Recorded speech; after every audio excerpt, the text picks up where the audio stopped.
Hey, everybody, welcome to the experiencing. No, let's start over. Welcome to the workshop series, and it is all a big exploration. It's an experiment. I'm doing a lot of things that I don't normally do. I've done workshops, but I haven't done them live like this, which it is really I really appreciate you guys being here, the people who are on screen with me. I appreciate the people who are in the chat as well.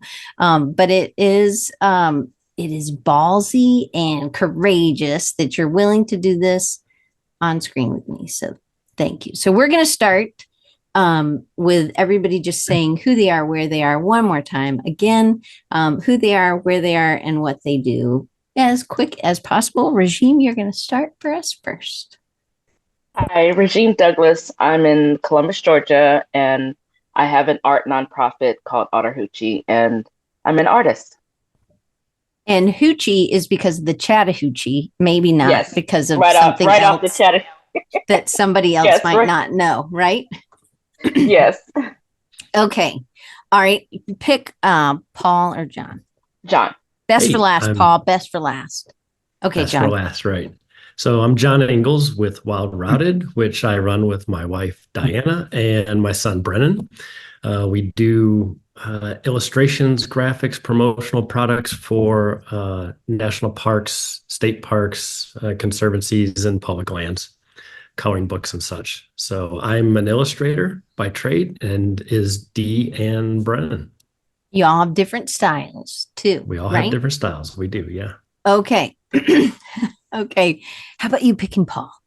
Oh, Paul, go next. Wait, okay. I don't. Thanks, John. Yes, Paul. Yeah.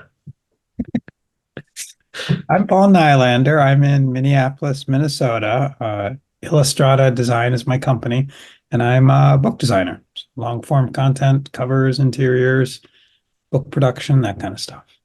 Absolutely, you are. Okay. I just put over in the chat. Thank you for being here, everybody. I just put over in the chat, or if you're watching on YouTube, it's down below. It is a PDF. So if you want to follow along and you didn't download it from the email or from somewhere else, Daniel, it's good to see you outside of Kent or in Kent, Ohio. So download the whatever, the PDF. And John, when new people come in, do you think you can hit those three little button, the ellipses next to the thing, and copy it and then just paste it anytime somebody comes in? I do not know what. Okay, never mind. Paul, do you think you could do that? Do you know how to do that? Sure, I can do that. Okay, awesome. Forget that I asked John. John, just take it in. I'm going to show you how to do that later, just not today. Once you're advanced, John, you can do that. So I want to show, I always think it's good to be able to make fun of yourself, especially when you're learning. And because we're doing things that, yes, we maybe think we should know what to do about our business. Sometimes it is not always evident. And so I appreciate that you guys, even people in the chat, that you're willing to do some of this, but especially for the people here on screen with me, you're willing to be wrong or willing to say, I don't know, or help me or whatever. So I am doing a series of birds that are made out of cut paper that I made. Sometimes I'm using real paper because Paul encouraged me to use real collage paper. So I'm trying, not that it's fake paper, like found paper. Anyway, so yesterday I was like, I had this head and I was like, I think it could be an eagle's head. So I wasn't looking at any books of eagles and I made this. It looks like a very fat chicken. I understand.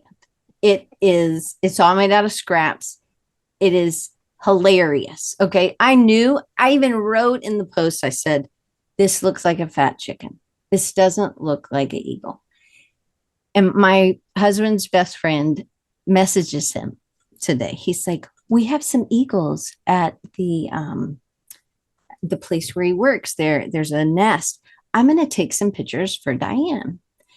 John just tells me this. He doesn't know that I've posted this. He didn't even see this. But I know that Steve must have seen this and thought, oh my gosh, she does not even know what a bald eagle looks like. That is terrible. And I just thought it was hilarious. So Steve, I appreciate you so much. And I want to see I'm excited that there's a bald eagle down the street, but I know that this doesn't look like an eagle, and I should have looked at the picture. So we're just laughing. It's good to laugh at yourself. I'm just letting you know. I know this doesn't really look like an eagle, but sometimes you got to go to bed. I think it's a really good interpretive eagle. It is definitely an interpretive eagle. Or maybe a baby eagle. Or yes, or a chicken. Either way, I think that this bird would have a hard time flying with these tiny little wings and the big old belly, like it was non-proportional, but oh well. So today we're continuing kind of what we did last week. So we're going to do a little recap, I guess. But also there was a pre-lesson, which I did send out yesterday, which was late, I know, but I'm working on it. There is a worksheet. There's 3 sheets in the worksheet. You guys can download that if you want to.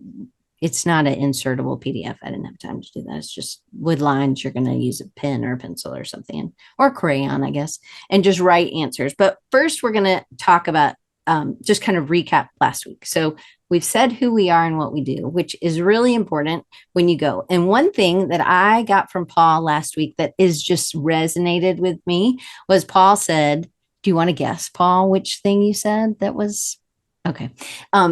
The thing that resonated with me was that Paul said, when you're at a networking event and you say what you do, and if it is kind of like it was a script and now it's a little bit more flexible, but pretty much you're saying the same thing. And these stories that we're able to create are this bank of things that you're able to share instead of just having one thing that's the same thing over and over and over. So today we're kind of diving in a little bit deeper. We're still using, where's the book? Oh, it's underneath my pile of stuff for Creative South. So in Stories That Stick is one of the main books that I'm pulling from. Love Kendra Hall, and I'm teaching from this book and her other book, and then a lot of other things that I've read in my grad class this semester. But so I'm going to just jump in. This one today is called The Value Story. Oh, before I share my screen, I wanted to tell you who won, because I haven't. So Daniel, who's here, he won Love on Designers. I haven't sent him out. I'm waiting for these 1 pencils that I ordered to get here. And I think they're hopefully going to be here the first week of April. And then Eric Schaefer in Fort Collins, Amy Lynn, who's also was here last week, and hopefully maybe she'll be able to jump in later. Maya over in Norway, and Brian and Amy Lynn's in California.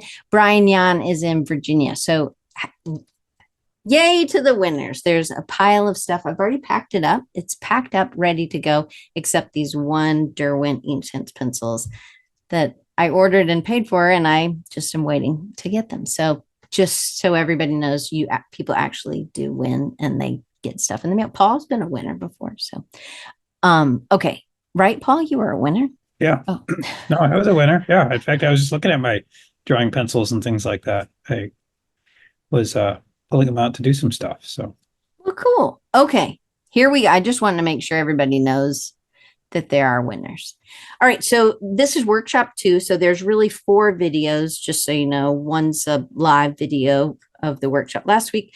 And then there's a recorded thing. And then there's this one there's a pre-lesson is what I'm calling it, and then the workshop. So we're learning this week how to tell a value story. So again, the whole reason for telling these is so that when you are talking to potential, even just your friends about things that you do, or potential, you're at a networking event, you're at a conference, or you're with a potential client, customer, some stories to tell, and you're having this kind of bank of stories. And I used like a comedian as an example. But this is actually so that we can make connections. And they talk about this gap between when they buy and the buyer and the solution, right? There's a problem and there's this chasm in the middle, or I don't know really. Okay. I don't know why the thing's not working. So last week we talked about Donald Miller calls it a character transformation, and Kendra Hall calls it normal explosion and new normal. And just to kind of recap, character transformation is how they were feeling and what they were like before, and then who they are now after they've used you. Paul, we used that one of your examples, I think, in the video about a client who has always wanted to write this book. Can you tell me that, like, what it was like when they finally got their first book? Oh, with clients that are writing their own books? Yeah. One client in particular. So again, the thing with this is having a real specific, just could you give us a fast, like the older gentleman that's writing his second book now or something, that you're doing his second book now? Yeah, we're doing that one right now. I should talk about somebody we've actually gone through, because then they've had that explosion, I guess. Okay. You're just talking about when they realize they need what they need. Well, either way, but like, so let's say so sometimes again, you have lots of people at different kind of stages in the buying process, but I thought the older gentleman already had one book and this was his second book. Mm-hmm. Okay. So let's just pretend like he's only had one book, and before he had this dream. How old was he when he was writing his first book? 84, I want to say. Okay. So what do you think his dream was? Before he found you, he had this story. Yeah, he had this story he'd been working on for a while, just kind of thoughts and ideas that had come together, and decided to make that plunge, I guess, that bigger step into actually turning it into a real book, something that people could buy and talk about and things like that. Did he tell you why he wanted to make this book?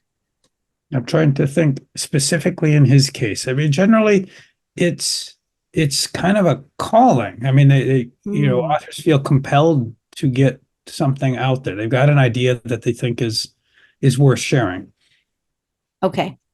So then how Kendra Hall talks about it is that you're really painting that normal, and then and maybe the frustration in that they weren't able to find somebody easy, or it didn't look good. Maybe they tried with somebody else and it cost too much, or it was the quality was low, or they couldn't get all the things that they needed. And with Paul, you get it all. Oh, there's a new tagline for you, Paul. Paul, you get it all. But so then the explosion works with Paul. It goes swimmingly. And then the new normal is now they have this. They are so proud to be able to share their book. And now their stories are passed on. And there are these new stories that come because the older gentleman shared his story. And Paul made it look awesome, because you get it all with Paul. Hey, there's another one, Paul. I'm just coming up. Those are all free for you, buddy. John, I don't know if you do you think you get it? Like, what normal, explosion, new normal? Yes, I think so. Something I could interject in there, that, and John and I have talked before, you probably understand this too, but when an author decides to write something, there's a lot of people, I would argue maybe all of us out there, that think we have a book in us. So there's a lot of people that want to be authors in some vague sense. But that decision point, that pivot point of deciding, yes, I'm going to be an author, and committing to it, like starting any business or anything like that, it's a monumental moment. And you are a transformed person after that. Then the reality of all the work hits you, but then you push through it and become that published author. And that's a very people stand differently after you do that. And that is very transformative. Absolutely. Okay, so that's kind of a recap for last week. Regime, you're going to be next because you were here last week. You're going to do, in that story that Paul kind of just told about his one client, the 84-year-old man. We had, let me go back to my slide deck. we had 4 things that we talked about. And Kendra Hall talks about that these 4 things, if you add these 4 things, it's awesome.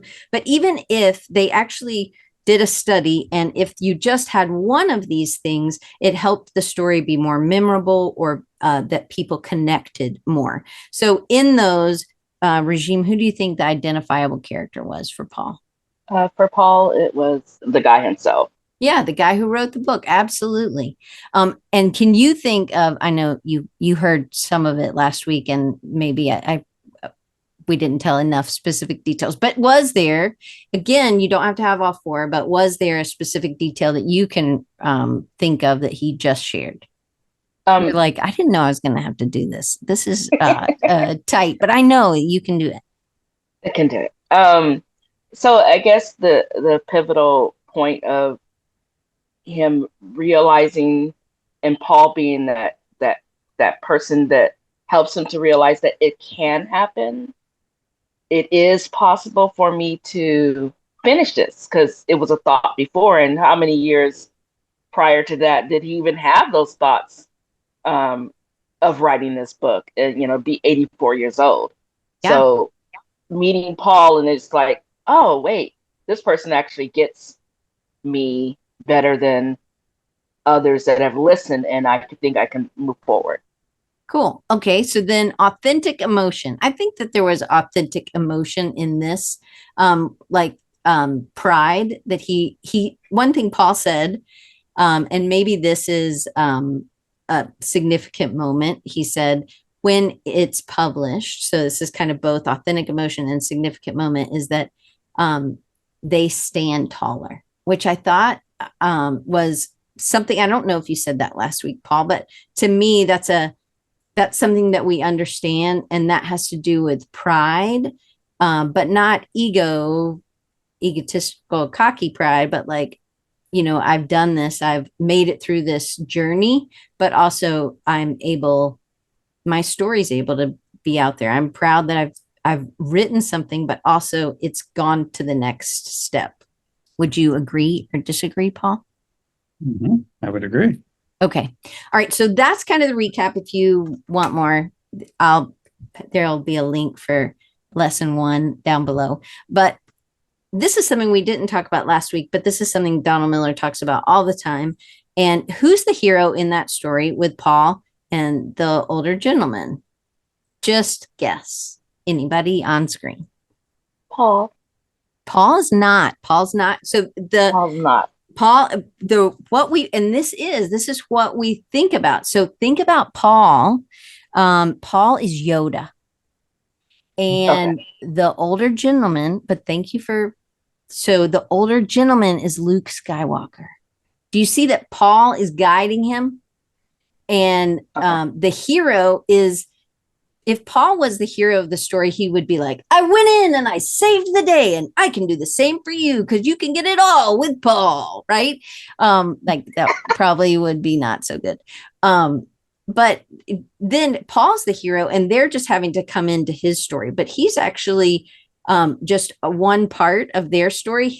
That man had a normal, the explosion was Paul, the guide, or the action that the service that Paul provided, the design work, whatever, right? And then the new normal was the hero, the Luke Skywalker, has beat the odds. He was able to get his book published and in the hands. So do you see, one thing that Donald Miller really teaches is you need to not be the hero in these people's stories, your customer stories. So I just wanted to go over that in the beginning. You are the guide.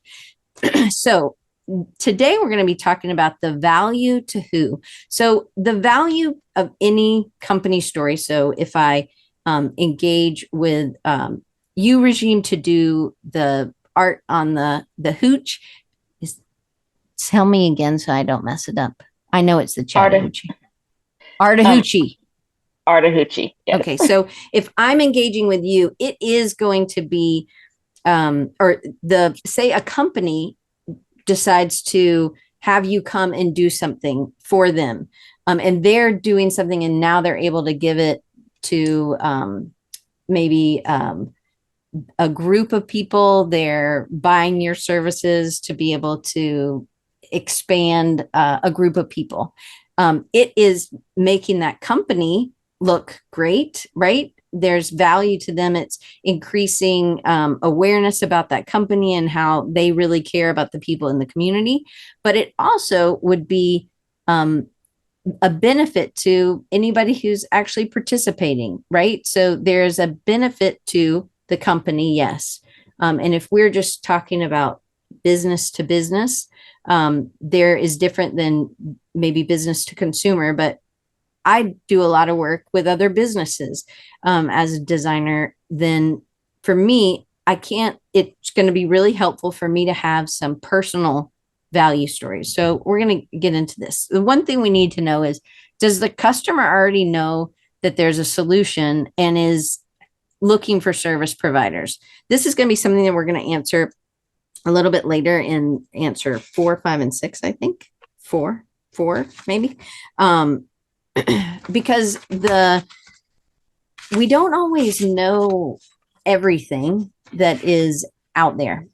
And I give an example in the other little video, but if they already are educated that this is a solution, that there is a solution out there, we don't just have to live with this, then the time to obtain or close the deal, or sometimes it can be shorter than if you didn't even know that this was a thing, then you have to educate them a little bit more. So how familiar are they with the problem? We didn't talk about this last week. So, and this isn't in the book like this. This is Diane's little analogy, but this is how I thought of it. And hopefully maybe it makes sense.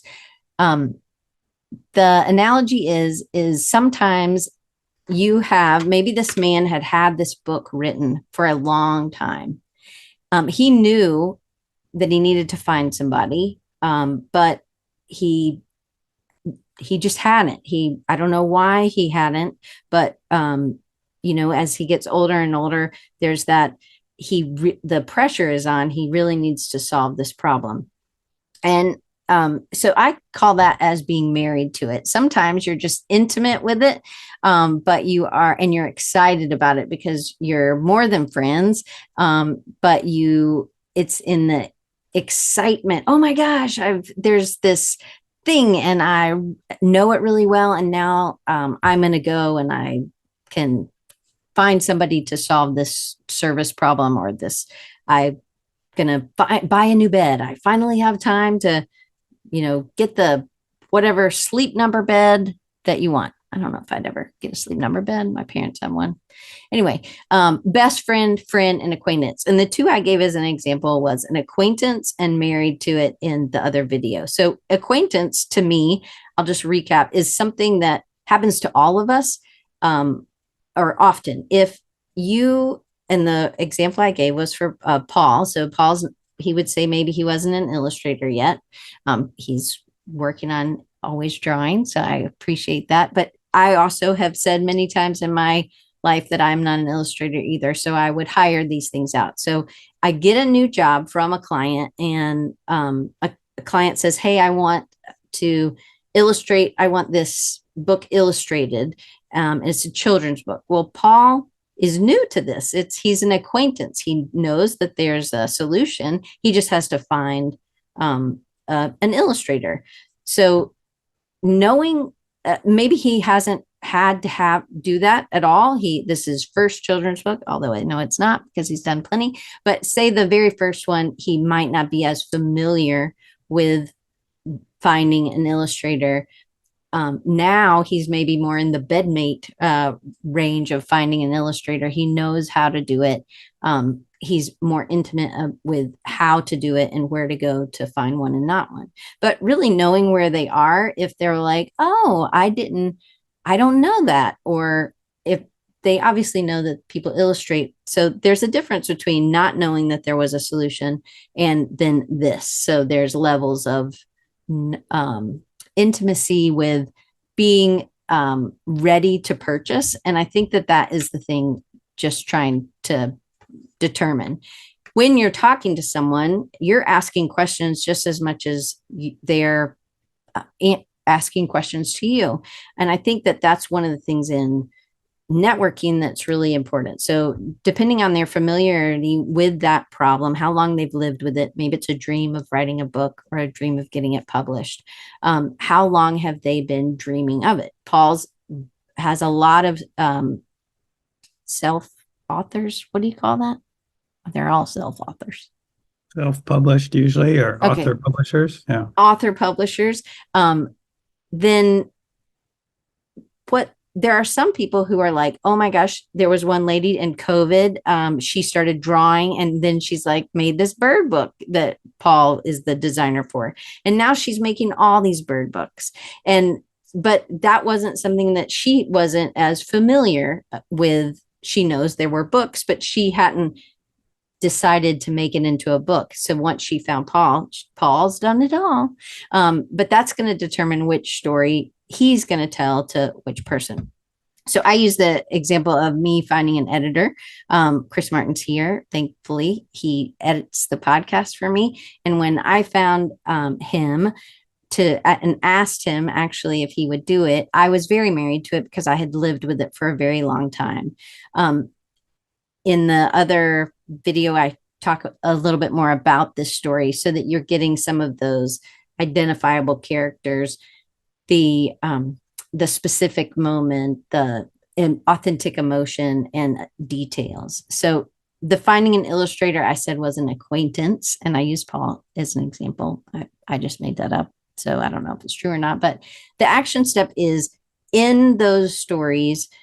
Can you, and again, they don't aren't all there, but is there an identifiable character, a specific detail, authentic emotion, or significant moment? So just now, Paul, Regime, and John, can you tell me, John, you go first. Which of these could you do in the Paul illustrator?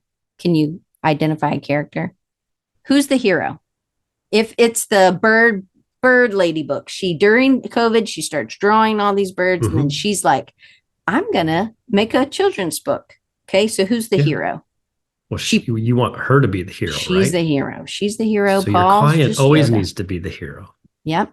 Right. So when Paul's telling the story, he is lifting her up. He's the bottom cheerleader for her. Wouldn't you want to work with a bottom cheerleader like Paul? Right? Because he's telling all these stories of these winners. So if you think about you and y'all just went to the conference in San Francisco and you're in Wild Routed is you've done all these drawings, y'all have done these drawings of these parks, and Crater Lake, they have a coloring book, correct? I think it's over there, but it's under a whole lot of stuff. So Craters of the Moon. Craters of the Moon, not yeah, Crater you got Lake. It. Yeah, whatever. You were close. It was a crater. Yeah, I wasn't close, but thank you for just making me not feel so bad. You saw the chicken I drew, correct? So Craters of the Moon, you did, and then y'all went out. So the hero, there are lots of other national parks, but who was the hero when you were talking about that one coloring book? So it was our client there, Sarah. So she's the Craters of the Moon. Craters of the Moon. Yeah. It was they were the hero, right? Right. And who are you? Yeah. You're just the one that comes in and does what? Takes the burden of all the unknowns off of them so that their vision can be brought forth, right? And can do it with algae ink and eco-friendly that they're trying to do. And it's something that nobody else has. And it's specific to you're going to their park. You're talking to them about their animals and their plant life. And then you're making all these illustrations based on your hike through the park. Through the park. Yeah. Right. Yeah. But the park is the hero. So the identifiable character would be Sarah, because you're talking to other you're talking to other park rangers. I don't know who you're talking to. All the above. So, but Sarah would be, because she had to make the decision, just like Paul would be with the lady. Who's the lady who did those COVID drawings? The birds. What's her name? Heather. Heather. Okay. You could have made anything up right now. I'm sure Heather's never going to watch this. It's good because her nickname is Heather Feather. So Oh, Heather. Oh, that's good. See, Paul does it all. Okay. So, Regime, can you think of, for you, someone in that married, can you think of one client who, like I think with Sarah for John, she very much knows that they wanted to stand out at Creators of the Moon, but she didn't maybe know how. So in that acquaintance, John, do you know where she would live in this? Like, did you have to educate her a lot about doing coloring books, adult coloring books? Just a little bit, but the idea with us, the idea that we could focus on their park specifically with all the topics in it is what was she was really wanting to focus on, because there's so many unknowns in that particular park. Because everyone has a vision, everyone sees the same things when they go on the same hike trail, and just that there's the drive-by areas that people tend to go to. But most of these national parks, state parks, public lands are way bigger and have a lot more going on. So So the do you know? uniqueness of that, yeah. So for example, where do you think Sarah was in the acquaintance, friend, best friend, bedmate, married to the problem? And maybe it was the problem that there were too many things that people weren't seeing, and she didn't know what a solution would be. She would be the bedmate. She Okay. knew everything about what needed to be done, but just didn't know how to get it done. Okay, because we're problem solvers. Okay, Regime, what about you? What would be someone who, like a customer for you, who do you feel like people know about your problem? I mean, not your problem, your solution, or they don't know about that there is a solution to their problem, and you're having to educate a lot more people, or are people more familiar? So a lot of people are not familiar with what I can do for them until I'm working with them, and they're like, "Oh, I get it."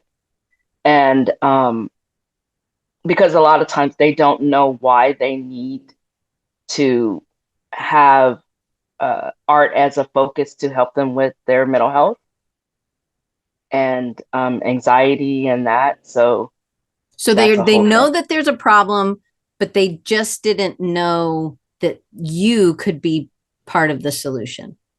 Yes. Right. They may be looking for other solutions for anxiety and the other things that they're dealing with. They didn't even think that art was one of the solutions. Yes. Okay, great. So we're going to go a little bit faster. Hopefully everybody gets that there's these 4 things. You're trying to do this. What do you think, John, has held Sarah back from making this decision to get someone to make something for them that is unique to Creators of the Moon? Up till meeting us, I think the idea that she didn't know how to make it her own, right? She had her ideas of what needed to be supported within the park and what she wanted to focus on, but no one else really did what we were doing, which was get her involved to determine what the content was. Okay, perfect. Yeah. Okay, so then Paul, for you with do you want to do the older gentleman, or do you want to do Heather? Heather. She was pretty fast making her decision, wasn't she? Well, I mean, as far as when I got involved, yes, but leading up to that, I mean, she did a lot of research trying to figure out how to do this. So I think the thing that's holding her back in that case is just the uncertainty about the process and maybe the fear of doing it wrong, getting labeled as, imposter kind of thing, imposter syndrome, I think. Oh, that's a good one. Okay. So it's a little different than John's example, which I think is a great example, though. But I mean, this is her own. I mean, it's her own drawings and everything like that. But she doesn't want to do it wrong. Yeah. She definitely has a style, and she's self-taught, right? So they're super cute birds. She was, and in her case, she had done some merchandise already. She had cards and mugs, I think, with the birds on them, from, print on demand kind of stuff and things like that. But a book is a bigger commitment. And I think As John knows. right, answering those questions of why they haven't taken the plunge. So, Regime, do you think a lot of people are trying to solve this problem? They just literally don't even think to do it with art. Yes, that is a lot because they think, oh, I could draw or I could do this. And of course, in the design world, we see it all the time. And a lot of people like, well, I do this, or you start hearing their stories. Well, when I'm stressed out, I sit and doodle, or when I'm having anxiety, I crochet. And so they're doing all these things, but not realizing that that right there is their way to de-stress. Mm-hmm. They need to do that more, but they don't hear that because there's so much going on all the time that when it comes to, then I'm the person to be like, well, when you're doing this, do you realize you're doing this? And they're like, oh, it is calming for me. Mm-hmm. So that's where I'm realizing that that's where I come in and I can help them, because for a long time I couldn't figure out. I was in that with the book, kind of like researching. I Mm-hmm. don't have a degree in therapy art, but I've been doing this for so long with people that I've researched and figured out ways that why do people come back to me, or why do they speak about me when I'm not in the room? Yeah. Okay. And sometimes for you, they may just not know. So that's kind of this next one. This one takes a little bit longer if somebody doesn't know that a solution even exists. This what you're taking them through, that you're going to have to educate more. And because it's a nonprofit, the education portion hopefully is fun, and that's some things that you're able to give to people to be able to offer this. So, but does the customer even know that there's a solution? And I think that there's always going to be something in everybody's business that there's some people didn't even know. Oh, I mean, even in web design, obviously people know they need a website, but maybe there's some other element in what I'm doing that often people are like, oh, I didn't realize why we were doing that. But that really does help. And I think it's having some of those stories too. But this kind of, you need to know who you're talking to. If they've never heard of Widget B, then you're going to have to educate them before you're going to be asking for a sale. So an action step would be one thing I would love for y'all to tell me quickly, maybe, is how is one way that you could educate about each of these three separate problems. So John, what's one way you could educate other park rangers? Park rangers, we'll go with that, right? Okay. So the idea, so we have the example now.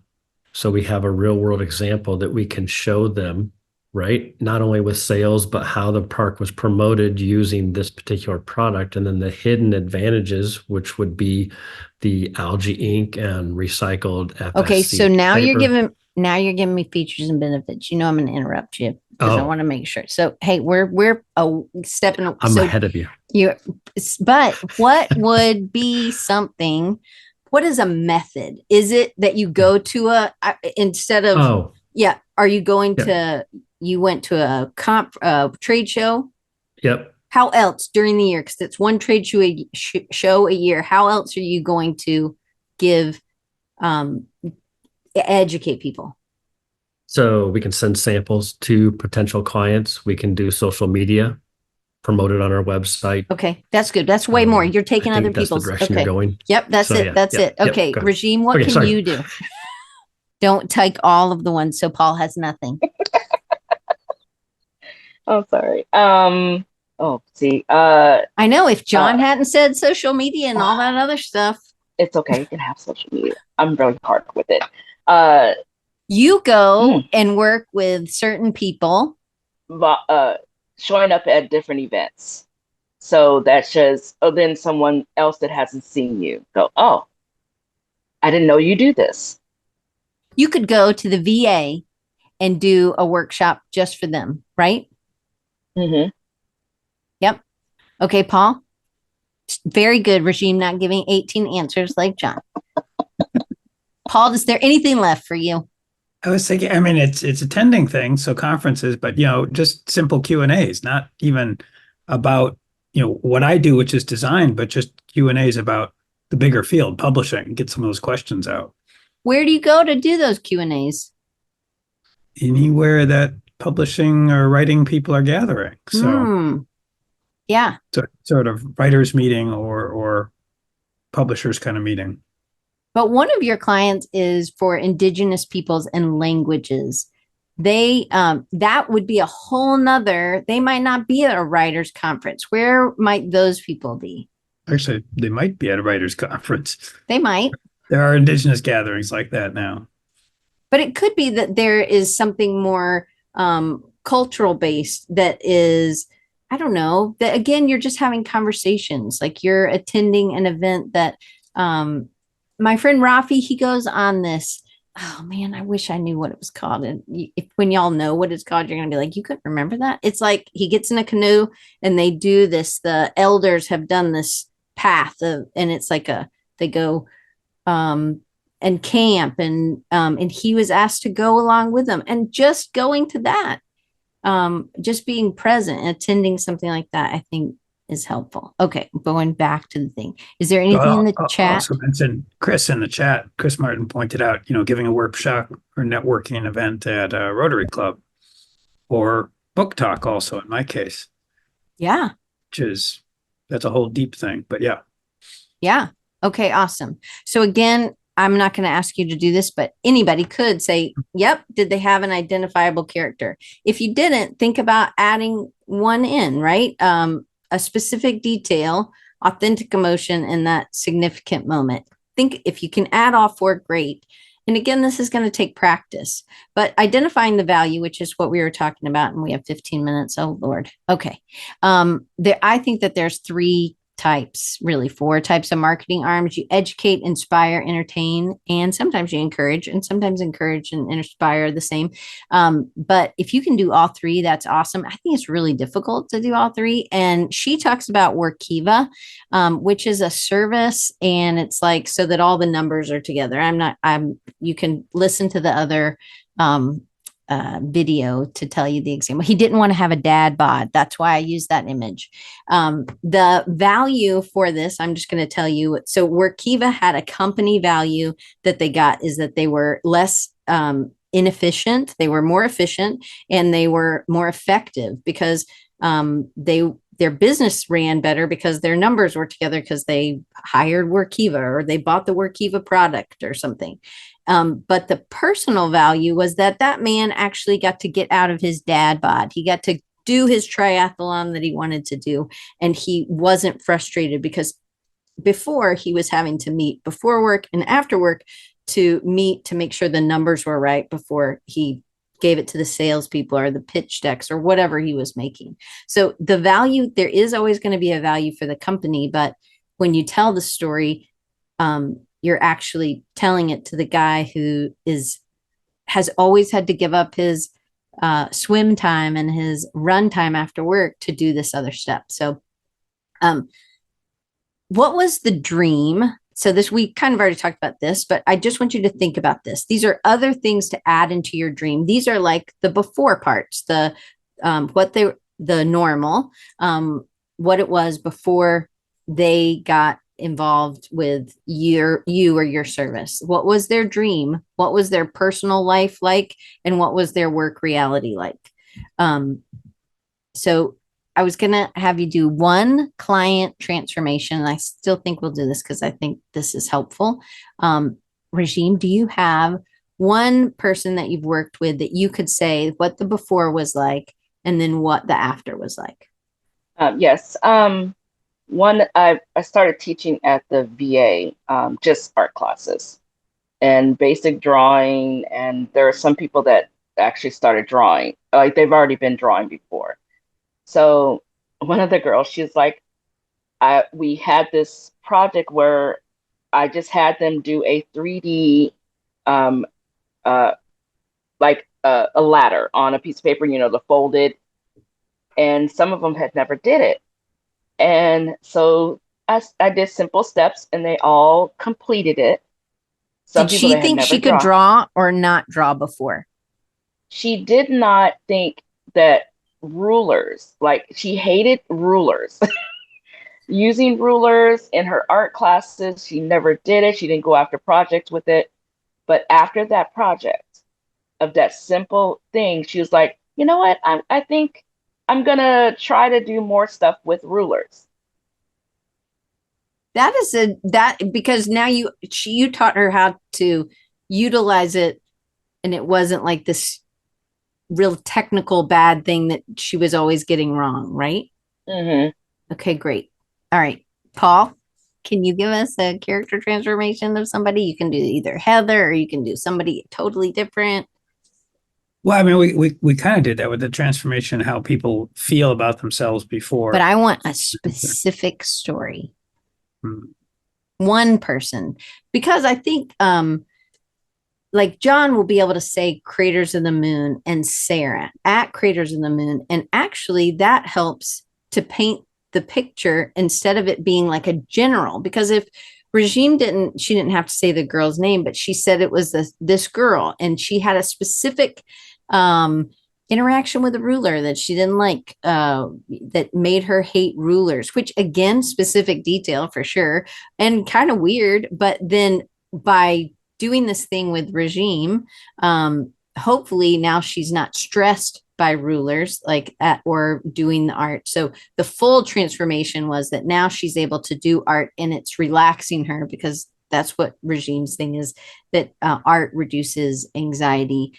But the ruler was an anxiety provider. And so now she has a new relationship with the ruler and she doesn't think about it in the same way. But so having a specific means that for me, I'm like, oh, if you could do that for what one person with the ruler, I wonder what you could do with somebody else.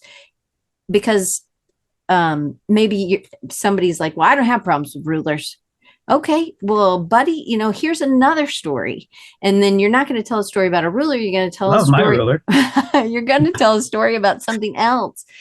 That's another transformation of how art was relaxing, and actually being taught how to use the item helped to reduce stress in just using a ruler, which I think is pretty cool. Okay, so, but a specific instead of general, because then we can put ourselves in their shoes, right?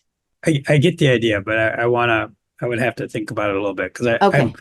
I'm a little bit careful also of how many personal details Sure. I share about clients Sure. on the fly. So Okay, so and that's also a great point. So if you were sharing on social media, or you were sharing on something like this, or a video, or even in your newsletter, why would you maybe not want to out somebody? certainly wouldn't want to embarrass them, Absolutely. Right. even if it was transformative, them coming from that. How's the only way you could feel better about sharing that? Maybe not the only way, but how is one way? I mean, my way has usually been to make it more generic, but I think that's not useful here. Well, just here, I think making it generic is fine, but you could ask permission. Mm-hmm. You could ask permission to share their story. And if somebody said, oh, Diane, you had such a great transformation, whatever. And I'm like, you think so? Like, and they said, would you mind if I shared your story in some of my promotions? And I'd be like, you know what? No problem. But I do think you have to have some permissions. We even have to have permissions for testimonials, right? You're not supposed to put somebody's testimonial on your website unless they tell you they can't, you get permission to do that. So I think that's one way. John, do you have a example of a character trait? Do you want to use Sarah? I'll do another one. Our very first coloring book that we did for Newberry National Volcanic Monument. For 18 years, she wanted to do a coloring book and didn't really find the right people to do it. And then going through the process and involving her made her very comfortable, and she's very happy with the outcome of the whole thing. So, not only did we give her a park that highlighted unknown features of the park, but also the added bonus, we're talking about features a little bit, of it being algae ink and recycled paper. So it gives her a selling point also, in addition to highlighting the park. So Okay, cool. And you solved at 18. You talk about being married to it, right? She was definitely married to the problem. And I think some of those are good. So I gave 4 examples of explosions in the one on line. I'm not going to give that today. I am going to talk about this. So Donna Miller talks a lot about this, and Kendra Hall also does as well. She calls it system 1 and system 2, cognitive ease and cognitive strain. The easiest way for me to show you cognitive ease and cognitive strain is this. These are the same typefaces I've been using. One takes you a whole lot longer to read. One is easy to read, and one is not easy. Can you guys see my screen? You're not sharing right now. Oh, No. booger snot. Wouldn't you know it? Boogers, boogers, boogers. I'm just going on. I'm hitting boogers. I hate when I do that. 4 types of explosions: big, small, bad, good. It's in the other video, but I am going to talk about, you can see it now because now I can see Paul's face. Cognitive ease and cognitive strain. Okay, here's the easiest way for me to show this. One, right, is easy to read, and one takes longer to read. Correct? Yes, Paul's nodding. Yep. John says yes. Hopefully everybody in the chat is agreeing that one is, it's a script typeface in all caps. I think this is I'm sure there's someone who's going to say, yes, you can break the rules, do this, but I think this is terrible. I think this is very difficult to read, and it is not easy to read. It takes a lot longer. So which one do you want? Do you want to tell all these long things that people, I'm just checked out. So Donald Miller talks about make it as easy, so easy that a caveman can understand what you are wanting in your website. He calls it the 5-second rule. In the hero, or the above the fold, when they first get to your website, is it easy to know what you do? That is his thing, and I absolutely agree with it. So on my website, it says it will, if I ever redid my website, it would say I build websites for whoever I build websites for. And that's definitely what I do in my clients. I make it really simple so that their clients, when they're coming, are able to do that. So how can you make what your stories are easier for people to digest? So you want to avoid, in these initial interactions, there is a place for lists and bullet points and price comparisons and features and benefits, but not in these initial interactions with these people. They're great for your quotes or your bids or things like that, right? Man, he is good with time. Jackson's like, it's time to go out, Mom. You've got to wrap this up.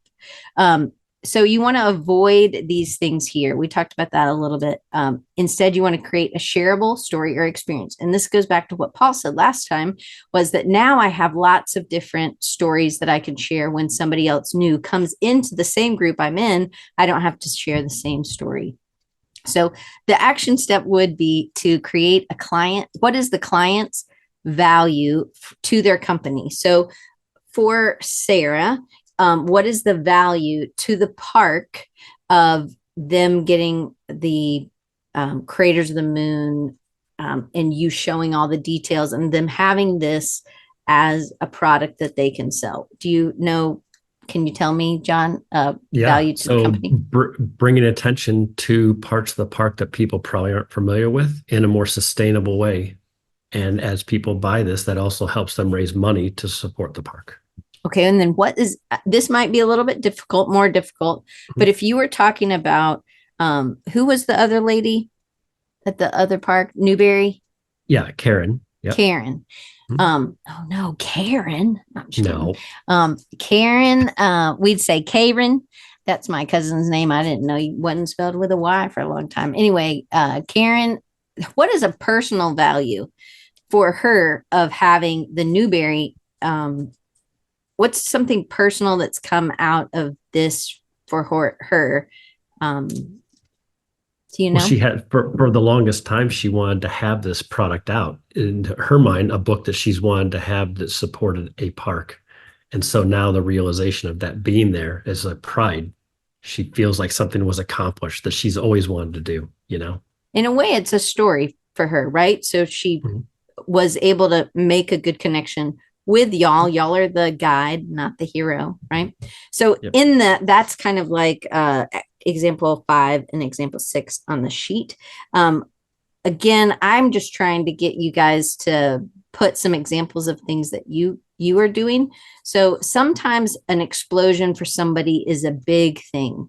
And this could be, I don't know what they are going to be, but a big thing for somebody, maybe for the old, somebody who's older that is trying to get their story out. I have a client who is suffering from cancer, and she wanted to, which I think is a big thing and a bad thing, but she has a type of cancer, and she's like, I want to make this book, Diane, because I want my family to have pieces of all my artwork. And so we made a book that was like that. And then but that was the big explosion that happened that made her want to make this book and hire me to do that.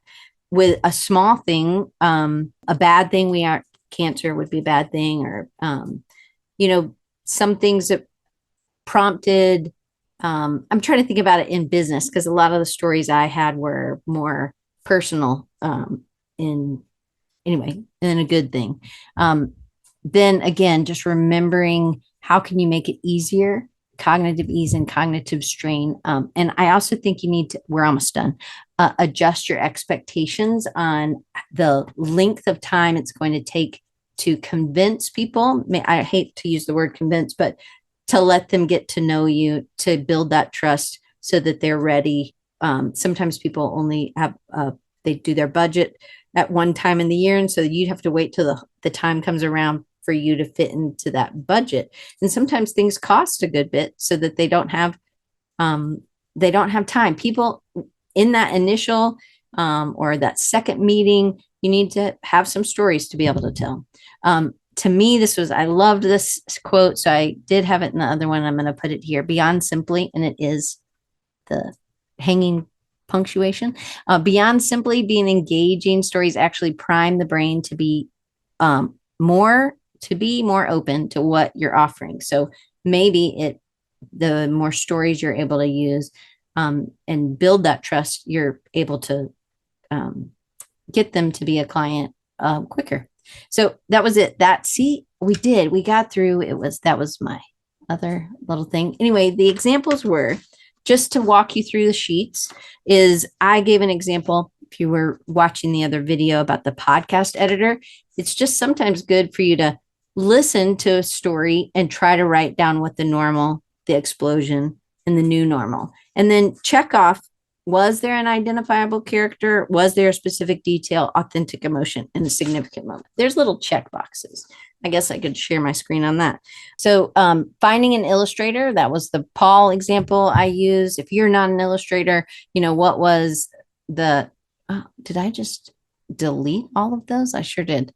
Well, just fit them all into this little thing: normal, explosion, new normal. I don't know why I did that. That was a mistake. A client transformation. This is where I want you in the chat, or you at home, to make sure you have a normal and a specific person. You don't have to tell their name, but you need to be able to talk about we don't know who the guy was at Workiva, but we do understand that we can identify with what he wanted. He wanted to change. He wanted to have a more healthy body. Somebody wants to tell their story. They want to share their knowledge, or my client who wanted to share her art with her family. Then how do they feel after hiring you? So client transformation doesn't really have an explosion. You are the explosion. Sometimes, I guess. And then the example 3 was, the client's big dream is to. This would be really easy for John talking about Karen. If he just did Karen in those 3, again, you don't want them to be 3 different people. You would want to do, what was their big dream what was their personal life look like before and then after. And then what was the explosion to them? Maybe for Karen, it was a big thing. It was finally being able to find somebody who could ask the right questions and build the right trust to be able to do that. And then what type of relationship did they have with that problem? You're all making your own stories here. The what? There's a solution? Or are they married to it like Karen was? Or like the girl with the ruler? She had had a long history of not wanting to be with the ruler. And now there's a new definition for that. And then example 4, I guess I could have said question 4 is your services. The only reason I'm going over this is because this part I think could be confusing. Of course, I know a lot of things that are confusing, but whatever. What services do you offer that people know they need, but they haven't taken the plunge? So which ones are they well aware of? But for me, it was, I knew I needed somebody to edit the podcast, but I didn't think I could afford it, or I didn't think I thought they would want me to change too many things, or whatever it was. List the clients or the services that you offer that, like I would say web design here. And some people, you could list all of them out, but like some people don't know about landing pages, or they don't know about a lead magnet. And that's a whole nother workshop, but maybe that's something that they're not aware of, or they don't know about building an email list. So that's something I often come into contact with that they don't know about. So that might be an acquaintance, or it might be like, what? We're supposed to do what? So I want you to list the services that maybe you offer, but they know well what they are, and then some that they don't know. Can you think of one regime that you are, your whole thing a lot is people don't understand about the use of art, but can you think of a specific example that they might be aware of, but like an acquaintance? That I do art. Okay. So for the client though, for your people who are going through your workshop, they do art already, or because it's for them, what is the service like that you're walking them through it? That they didn't, do you know what? I don't know. That was kind of hard because I'm not sure I could answer that one right now. I guess that I'm a teacher, the overall teacher, so that I could teach them something. Okay. So depending on what that is, it depends on them. Okay. Paul? The thing that is coming to mind for me is a small thing, but a lot of small publishers and other publishers don't realize they can register their book with the Library of Congress and actually have the book in the Library of Congress. It's pretty straightforward to do, but you have to know where to go and what to type in and stuff like that to make it work. So that's something that I do as an add-on service. Perfect. John, what about you? So we're talking add-on service or something they It could already be know anything. about us? How about something that they don't know? That it's more of an either they don't know it's a solution, or it's an acquaintance. They're not as familiar with it. Okay. Yeah. So that would be, we register the book similar to Paul. We get copyright wise, we do create barcodes.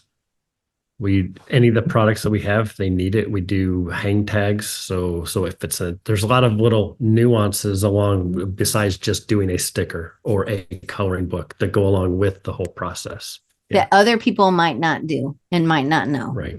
Okay.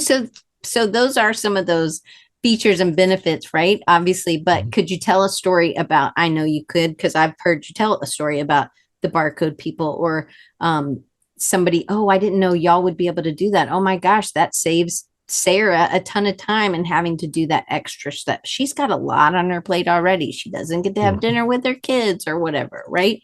That's a personal value, but then your added value, you're just making it so easy that I want to keep working with you. Then there was one of, was there that you didn't even know? They, like Paul kind of gave the example of, I didn't even know, or like an ebook. Like, I didn't even know you could do that, Paul. I didn't know, whatever. or put it on Amazon or help them put it on Amazon. And then being able to sell, if you're not doing B2C, business to customer, or consumer, you're doing B2B, what is the company value? And then can you find a personal value? Can you find a value for Sarah? As she now is able to do blank because John and Dee are taking care of this other thing. And then number 7, the last one is the explosion. I just want you to have some different examples of explosions. And as Paul brought up, I should have put it on here, is getting permission to be able to share these stories. If you can say in general, but if maybe they would be happy to share this because it does connect with other people, but could you share in general about a specific type of book then? Can you make the story still specific and have details?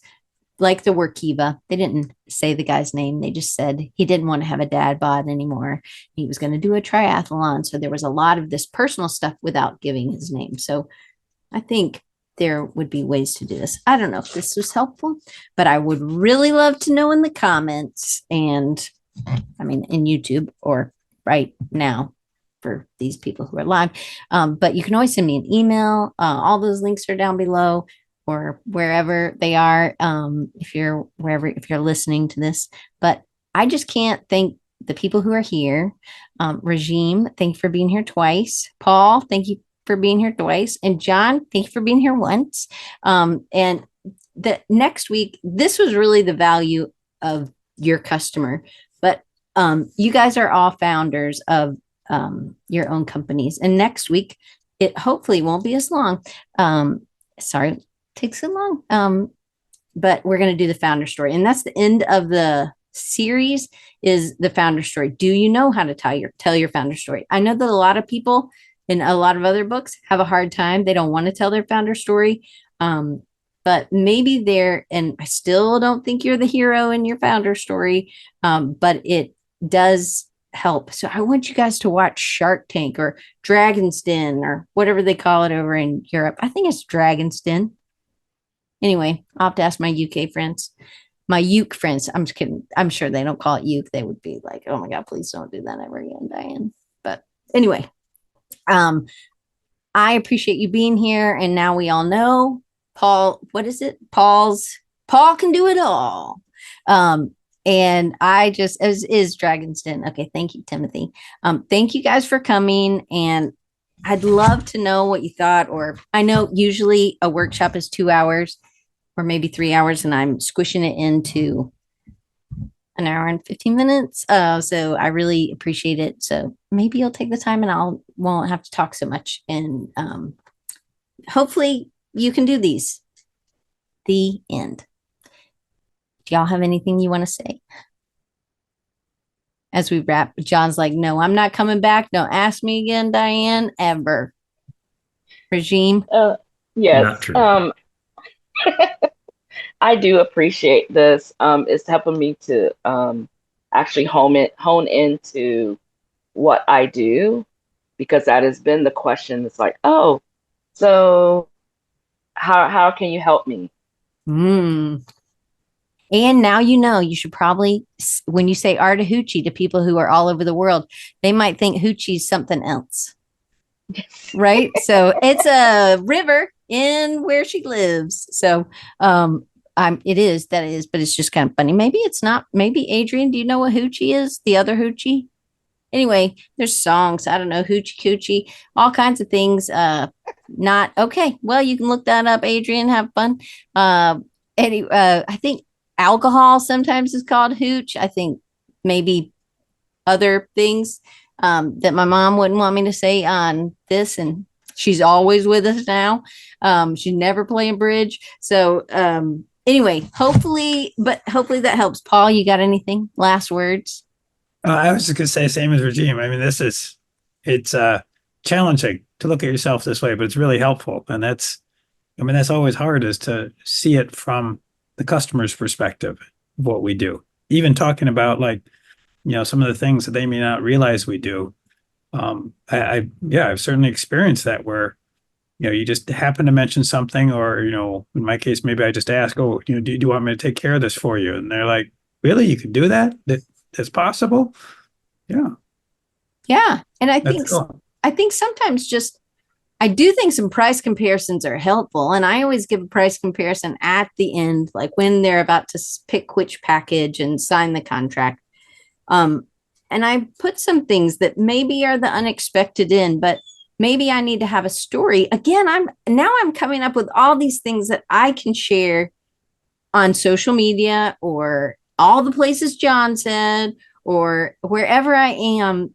I'm giving myself stories to be able to connect. And again, they're memorable because now I'm not going to forget the ruler thing, right? And I'm not going to forget. I didn't forget about Heather. I didn't know her name, but I didn't forget about Heather because I thought it was such an impactful story. She was painting during COVID.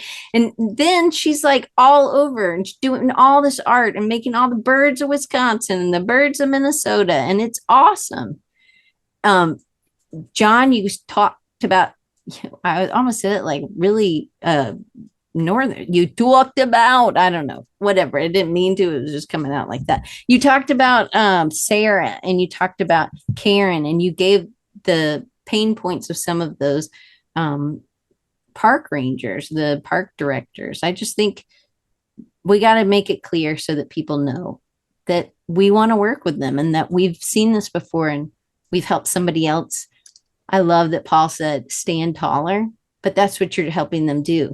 Regime helped it with that girl who now knows how to use a ruler in a great way. And she leaves that interaction, that education lesson that Regime did. She leaves that not feeling distant, like she doesn't know how to use this. She actually feels like, oh my goodness, relieved. I finally know how to incorporate this. I don't feel stupid anymore. So, okay, next week, Founder's Story, and I'm going to do my best to get it over the weekend, but hey, I can't promise anything, people. I just can't. I hope you guys have a great Easter, and I hope that you have a great week, the rest of your week.